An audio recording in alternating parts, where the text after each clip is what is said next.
Guys, this is the Honda CT125, the Hunter Cub, launched in Japan and a few other countries on the Asian continent, and its patent was registered here in Brazil. Despite this engine having only 125 cubic centimeters, this motorcycle was designed for the off-road style with quite large tires, right, for its size, and they are for mixed use, providing a safe ride both on asphalt and on dirt, mud and so on. This engine delivers 8.8 horsepower at 7,000 RPM with a maximum torque of 1.1 kgf.m, all at 4,500 revolutions, air-cooled and with a 4-speed gearbox similar to the Biz here in Brazil. The front fender is entirely made of steel and has a detail that draws a lot of attention.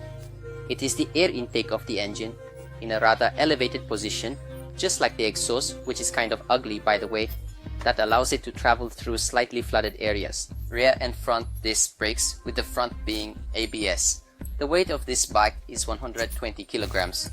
Very heavy, right for its size. To give you an idea, the Fendt 160 has a dry weight of 117 kilograms.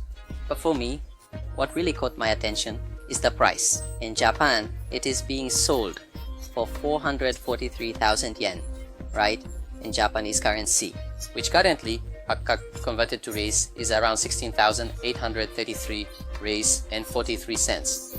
To conclude, regarding the patent here in Brazil, I personally think it is to, in a sense, shield against a potential Chinese copy of this motorcycle over here.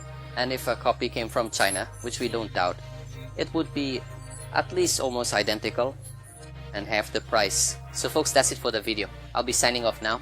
If you're not subscribed, go ahead and subscribe. Leave your like and comment what you thought. If this motorcycle, what do you think of this model? If it suits your taste or not. If you think it should come here to Brazil. Anyway, I'm signing off now. See you in the next video. Thanks.